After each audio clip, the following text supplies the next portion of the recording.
Hey guys, Barry Page with Legacy Money, where I share financial truth so you can live more, give more, and leave more. I'm excited today to share an interview that I recently held with Robert Murphy, Austrian Economist at the Infinite Banking think tank in Birmingham, Alabama.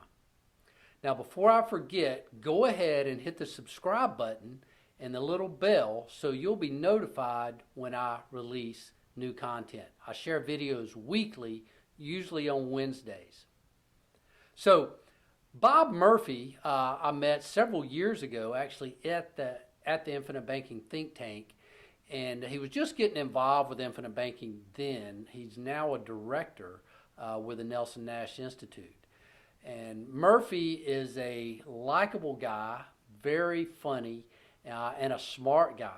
He's the author of many books on economics, but I most know him for his work with Carlos Lara, this book, How Privatized Banking Really Works, and more recently, The Case for IBC, which he co-authored with Carlos and the late Nelson Nash.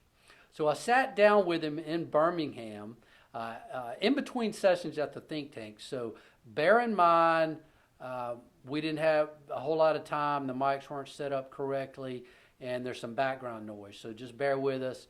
But I think by the end of the video, you're going to have a clearer perspective of how Austrian economics works, which is a question I get often. What is Austrian economics, and how does it affect me? That's what I most often hear.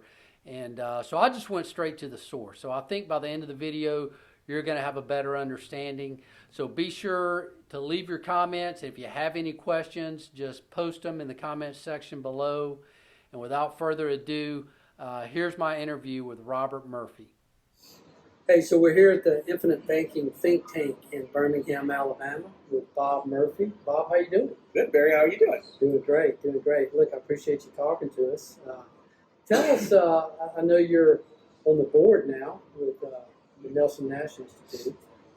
Tell us a little bit about the Institute and what we have going on there. Sure. So the Institute is, it plays two roles, really. One is to educate the public about the ideas of Nelson Nash and becoming your own banker, IBC, the infinite banking concept. But then the other role that we play is to educate financial professionals who want to go through our training program, so that when the public says, yeah, we're interested in this, who do I go to set me up with one of these IBC policies, that we can point to the graduates of our program. So that's really the genesis of this. I'm not in life insurance production myself. I'm an economist. And so we just came together to design this system. Yeah, so talk about that. So you're an Austrian economist. So for folks that aren't real familiar with Austrian economics, tell us a little bit about you first. How did you get into Austrian economics? Sure. And being an economist? Tell us your background. Yeah, so when I was, I think, in junior high, my dad started listening, or not started, he was listening to Rush Limbaugh, like the guy who just got the Medal of Freedom. Right. And back then, Rush was more like comical than he was a serious political. He's a guy on the radio. Yeah. But that was the first place that I heard, the idea that, just because the government has a program with this stated goal doesn't necessarily mean they're going to achieve it. Right. I just never even heard that. Right. But I got interested, and my dad had this thing called the Conservative Chronicle, which was like a digest. Okay. It would come in the mail. This is right. before people were online. Yeah, it probably existed, but Al Gore had already invented it. But and then I just realized that I was reading that, so I was, I'm not really so much conservative. It's more that I'm into free market economics, because the ones that I liked the most were the ones like Walter Williams, Thomas Sowell. So I just kept doing more and more, and then at some point in high school, I realized I need to be a college professor teaching economics, and it was the so-called Austrian school that attracted me the most. Ludwig von Mises, Friedrich Hayek, Murray Rothbard. I just thought they really explained things well, and their explanation of the business cycle and how does money work, that sort of stuff, just seemed like the best thing to me in terms of the different schools of economic thought. Right. So I guess for the average person out there, maybe they're only Rand Paul or Ron Paul. Maybe Sure. Probably the two biggest people they've heard of as far as Austrian economics goes. But what would you say to the average American out there that they might want to know if you just had to lay it out in a few simple words. What do they need to know about Austrian economics? So I mean, there's obviously lots of different nuances and things that the schools represent, but I would say that the big thing in terms of what's critical for the public to know about Austrian economics, what does Austrian school teach that other schools don't? Even other free market schools like the Chicago School, Milton Friedman stuff, a lot of great stuff. But specifically when it comes to what causes the business cycle in a market economy, to me, it's the Austrians that really nailed that. I think it's the boom is caused by when the banking system, in conjunction with the Federal Reserve in the U.S., floods the market with cheap credit, that pushes interest rates down to artificially low levels, and that feels good, but it's the wrong signal. The prices are supposed to do a job, and so if the interest rate's lower than it should be, that's going to cause problems. Specifically, businesses take out loans they shouldn't. They invest in long projects that look profitable at the low rate, but if the rates were the correct level, they wouldn't be profitable. So that's not good. You don't want people sinking capital into unsustainable projects. And so in the Austrian story or explanation, the boom comes to an end when the banks sort of get skittish. They stop injecting so much credit, rates rise, and there's a crash. So that's the Austrian theory, and I think that's the best explanation of the housing bubble, for example. Austrians, during the bubble, were warning this is unsustainable, this is driven by artificial low rates. A lot of people laughed at them, and then people weren't laughing so much in 2008. So, and you've been sharing this week many of those numbers Sure. with the economy and what's going on. And most people, when they hear that kind of stuff, their eyes roll back in their head. But you tend to have a demeanor. You have a lot of jokes, let's say. Yeah.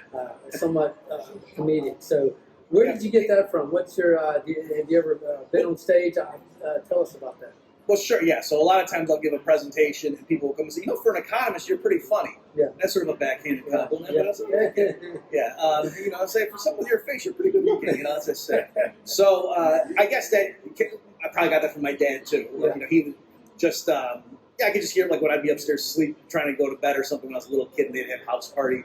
He would just be kind of running the room and whatever, and just, so he was kind of a funny guy. And I say stuff like, for those of you who know me, my name's Pat Murphy. For those of you who don't know me, my name's Pat Murphy. For those of you who do know me, my name's Pat Murphy. Just stuff like that was just a little bit unusual. He'd get he worked at Kodak, and he made a video series that had a bunch of jokes and skits and just things like that, where it wasn't that he was a comedian, but he just worked humor into stuff. I just kind of saw, that makes it a lot easier. Giving a presentation, have some jokes, it just makes it more bearable, especially when I'm showing them how the Fed set us up for a crash. It's better to have some jokes in there. Yeah.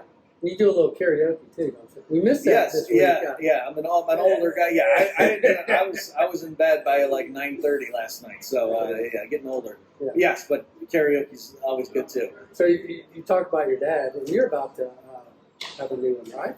Right. Yeah, I have a 15-year-old son, and then we got a newborn coming. Yeah. Awesome. That's exciting. Yeah. Very excited about it. So tell us, how does economics, Austrian economics specifically, what are you doing here at the think tank? Sure. I mean, you mentioned that the program and all of that, but how does Austrian economics and infinite banking intermingle? So the way I was introduced to it, I was living in Nashville. I had written a study guide to an big economics book that I wrote a study guide for. And Carlos Lara was a business person in Nashville using my study guide because he was working on a PowerPoint about commercial banking. So I lived in Nashville, had me come over, and he was the one that gave me Nelson's book. So Nelson himself was a fan of the Austrian school. Right. He's got it peppered in throughout his writings and talks talking about it. Nelson would say IBC is Austrian Economics in Action. So part of it is just, the broader philosophy of the Austrians are typically very critical of government intervention. Okay, you don't want people in D.C. trying to run your life, they're going to mess it up. But more analytically, the Austrian, like what I just told you about the business cycles, and you understand that IBC, the more households that do that and don't rely on conventional banks, they actually contribute less to the problem.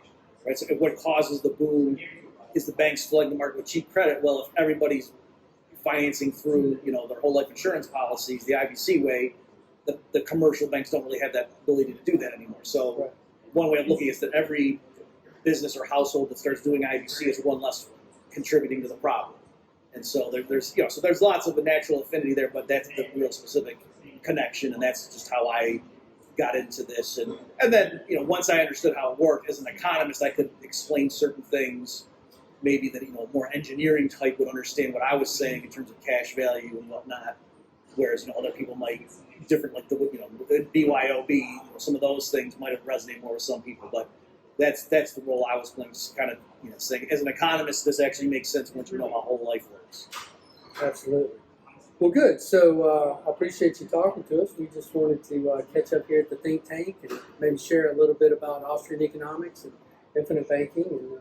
And how would you say, what would be the best way for the average American, the public, if they wanted to learn more? What should they do? Where should they go? How can they learn about you and maybe hear a little bit more about what you have to say about Austrian economics and infinite banking? I think the first place I would point them to is our website, lauramurphy.com, so LARA-murphy.com.